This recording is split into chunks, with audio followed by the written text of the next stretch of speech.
Hey everybody. So it's a new year, 2025, and usually at the start of a new year, people make some resolutions, some promises to themselves, things that they want to change, things that they want to improve upon. So for example, maybe you want to go to the gym, you want to improve your health, you want to exercise. Maybe it's your dream to change your job. Maybe you not only want to change your job, but you want to move abroad to a new country. Maybe your aspirations are increasing your education to a degree, to a master's degree. Whatever it may be, there's usually one big, massive obstacle in the way, and that is procrastination. Now, procrastination can be something that instead of doing it tomorrow, you can do it today, okay? And in this little video today, I'm going to have a little laid-back chat with you about procrastination and how to overcome it, stay motivated, and take action to achieve your goals. All right, folks, welcome. I'm Paul, as you all know. If you don't, I'm Paul. I'm a veteran of 19 years or more for living and working abroad. And throughout my time living and working abroad, I have came across many different challenges. Now, I've had to learn a lot of new skills and how to act decisively to achieve my goals. Now, not all of my goals have been achieved, but quite a lot of them have. And part of the reason that I did that was because I threw away procrastination, right? I've tried to overcome it. I've lived it, I've done it, I've walked in the shoes, I've seen it with my own eyes, I've fallen down. Now, the most important thing is when you fall down is you pick yourself back up, okay? That is the most important thing. So why don't today I have a little chat with you about procrastination? Okay, so first question, what is procrastination? Well, if you can all remember going to school, right? Let's say elementary school, middle school, high school, secondary school, whatever it may be, university. There's always been a time when you did your homework or your assignment at the very last moment. That is procrastination, okay? We've all done it. I've been guilty. I'm sure you've been guilty too. Now, there's a very big difference in two things. The first one is I'm going to try, and the second one is I'm going to do. Now, I'm going to try is basically saying you're going to attempt it. But in the most part, you're going to delay it. Your heart is not in it. Your soul is not in it. You don't have motivation to reach that end goal. I'm going to try to go to the gym this year. Now, if I say to you, I'm going to go to the gym this year, there's a huge difference, right? Not only in the words that I'm saying, my conviction, but also my mindset. So from this day forward, if you really want to change your life, you have to get rid of this, I'm going to try to improve myself, and change it up by saying, I'm going to improve myself. That's key number one, is your mindset. Now, a lot of the time, as a father of two children, I do a lot of the housework here when my wife's working and I'm on vacation.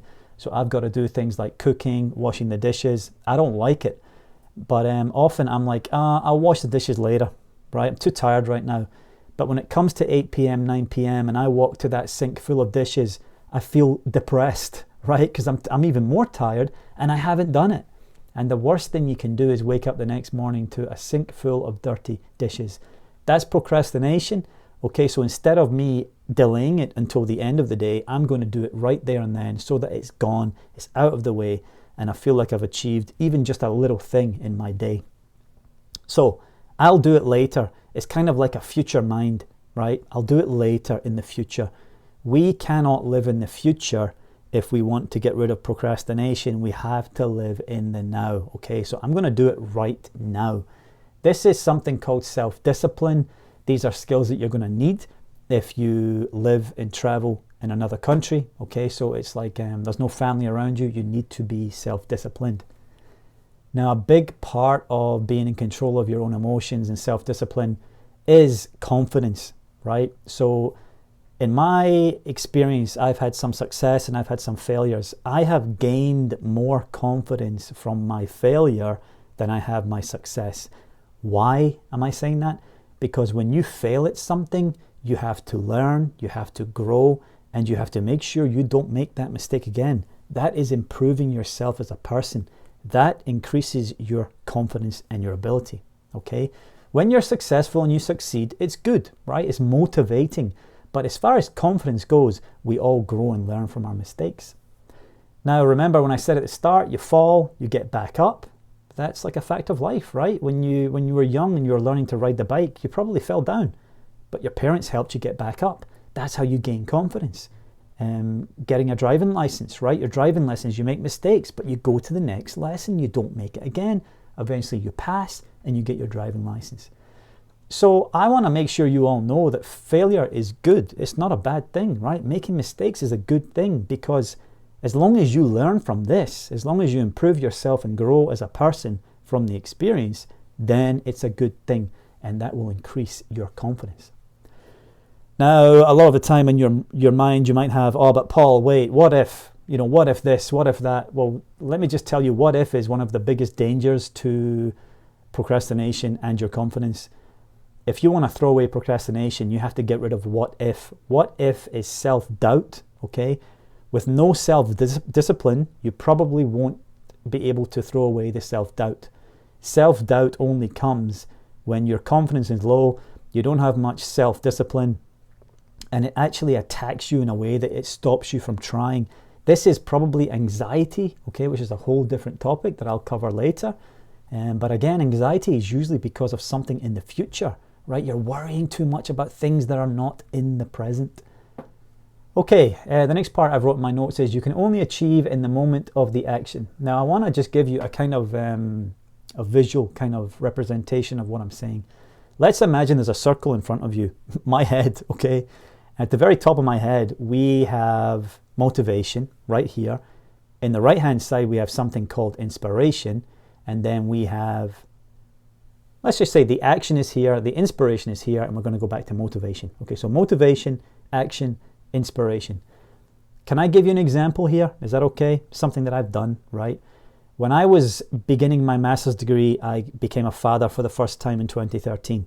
Now, the motivation behind me doing this, you'll have to excuse my phone. The motivation behind me achieving this master's degree or starting it was my daughter and my family and improving myself, okay? Now, if we go to the action itself will give you some satisfaction when you begin the task. Let's just say it is unit number 1, it is module number 1, and you're actually beginning your journey in the master's degree, okay? The next part is going to be your inspiration. The inspiration you get is the result you get from doing the action. So let's say I get a B or I get an A for my first module. That is inspiring. It gives me confidence. And then it pushes you back to motivation again to keep going.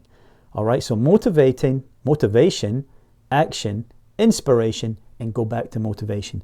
If you can put your goals, your dreams, your aspirations into that little kind of circle, you'll quickly find that it keeps going around in a circle until you reach your destination. And that's the key to get away from procrastinating. Now, if I can move on to the next thing, there's some steps. You'll hear a lot of people say, and maybe I've said it too, the first step, right? The first step is the most important.